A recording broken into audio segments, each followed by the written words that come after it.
This Good Morning Northwest Morning Sprint is brought to you by Bill's Heating and Air Conditioning. It is now 6:52, time to get you ready to take on your Monday in today's Morning Sprint. We have a rundown of several important races in tomorrow's election. And Mark Peterson has a look at where the rain could be falling today. But first, we are following a homicide investigation in northeast Spokane. The police department says the body of a man was found in an empty home near East Lyons Avenue and North Napa Saturday morning around 10. Officers say there were signs indicating he had died by homicide. SPD's Major Crimes Unit and the Spokane County Forensic Unit responded to the scene and are processing it for evidence. An SPD spokesperson says they will release information about this investigation at a later time. If you have any information that could help them, call Crime Check, the number right there on your screen. Today, a Shoshone County judge will hear arguments to dismiss charges against the suspect of a quadruple murder. Now, last month, Major John Kaler filed a motion arguing that the state has not shown sufficient evidence that the deaths constitute as first-degree murder. Kaler's attorney argues that there were no prior threats or mistreatment towards the family of four who lived in Kellogg below Kaler. Now, Kaler has pleaded not guilty to 4 counts of first-degree murder and 1 count of burglary. The hearing is scheduled for 1 o'clock this afternoon. As we look at our First Alert weather, and our First Alert weather app, by the way, upgraded. If you'd like it, it's free and available in the App Store. You would see things like this. The rain that's coming in, we're starting to see now Cheney getting that first initial bump of rain, and it's going to be headed in our direction. We have current conditions sitting at 39 degrees, which is above average for this time of year.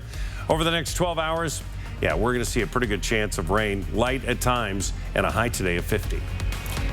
2 people were killed and 3 others wounded in a shooting at a Tacoma bar on Sunday. The Tacoma Police Department says it happened around 1:30 a.m. at the Alley Cat Patio and Lounge. Now, responding officers found 4 people who had been shot, including one who was pronounced dead at the scene. 1 other person then later died at the hospital. According to Como News in Seattle, a suspect turned himself into police yesterday. That person was arrested on 2 counts of first-degree murder and 3 counts of first-degree assault. Their name has not yet been released. The war between Israel and Hamas has been raging for more than a month with no immediate resolution in sight. Overnight, Israel saying it has cut the Gaza Strip in 2, surrounding Gaza City ahead of an expected ground operation. The latest from the Israel-Hamas war coming up next on Good Morning America. U.S. Secretary of State Antony Blinken is meeting with Turkey's foreign minister today. It's the final stop of a whirlwind Middle East diplomacy trip. In recent days, he has met with Israeli officials in Tel Aviv, discussed settler violence in the West Bank, and met with key regional leaders about growing calls for a Gaza ceasefire. And this is a live look at the Maple Street Bridge. Notice anything exciting? Yeah, traffic is flowing in both directions because the construction project finished up on Friday, well ahead of schedule.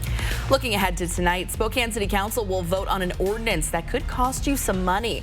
Now, if passed, the proposal would add permitting fees for the installation of solar panels or electric car charging stations. Now, solar panels installed on a single-family home would have installation, planning, and fire inspection fees amounting to $275.